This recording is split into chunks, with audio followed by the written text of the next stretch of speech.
is a real medical term right now. This is the idea that we're outsourcing our brains to our smart devices. We're so reliant on our smartphones that our smartphones are making us stupid. Does that make sense?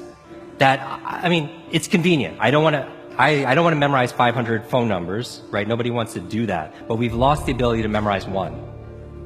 Like if I give you a 7-digit number now, how difficult? Would it be you find that kind of difficult to memorize, like a phone number that you used to do years ago? Yes or yes? Because if I take my arm and I put it into a sling for 6 months, does it stay the same? Would it even grow stronger? It would what? It would atrophy and grow weaker. Same thing with your mental muscles. If you're relying on your phone to keep your schedules, your to-dos, I went out to dinner with 10 people recently. There was 10 of us. And 3 people at the end pulled out their phones to divide the bill by 10. Can I borrow someone's phone, please? Anyone? Thank you. Okay, there is a subconscious reaction to these devices when we use them. Okay? What if I were to hold my phone while I'm talking to you? I'm not checking it, it's not buzzing, it's not beeping. I'm nothing. I'm just holding it. Do you feel at this moment that you are the most important thing to me right now? No, you do not. Because there is a subconscious reaction we have to the device. When it is out, it makes the people around us feel that they are less important.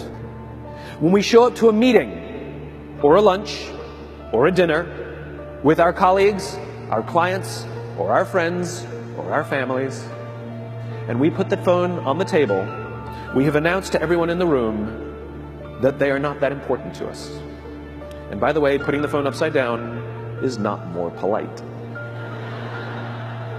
My favorite one is in the meeting or at a lunch with someone that the phone will ring and the caller ID will pop up and they will go, I'm not going to get it.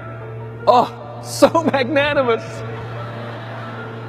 Oh, I'm lucky to eat with you today. Or they could just put the damn thing away. You can tell how addicted we are. When somebody pulls out their phone when you're with them, how uncomfortable does that make us feel? You're walking down the street with someone, they pull their phone out. We feel stupid, so what do? We pull our phones out. We're so addicted. Somebody goes to the bathroom when we're at dinner, and what do we have to sit there by ourselves? God forbid we should look around the room for 5 minutes. We pull our phones out.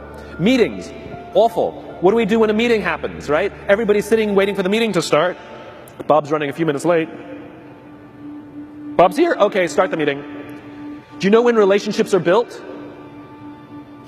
All that in between time. Thank you very much. Parents have to intervene. We have to stop giving our kids free access to social media and phones at young ages. They are not ready for it. Their minds cannot cope with the dopamine. Balance is fine. You can give a kid a phone, but they can't use it in their bedroom. They can't have it at the dinner table. They can't take it to school. They can only have it up to a certain hour, and you take it away. They're children. You can take the phone away. We've got to intervene. The science is alarming. They did experiments on mice where they did the multitasking. They put flashing lights to mimic going from the computer to the cell phone, the computer to the cell phone to the TV. The mice that were exposed to the changing lights, it took them 3 times longer to solve a maze than the mice that weren't, and the damage was permanent. It didn't improve when they stopped the lights.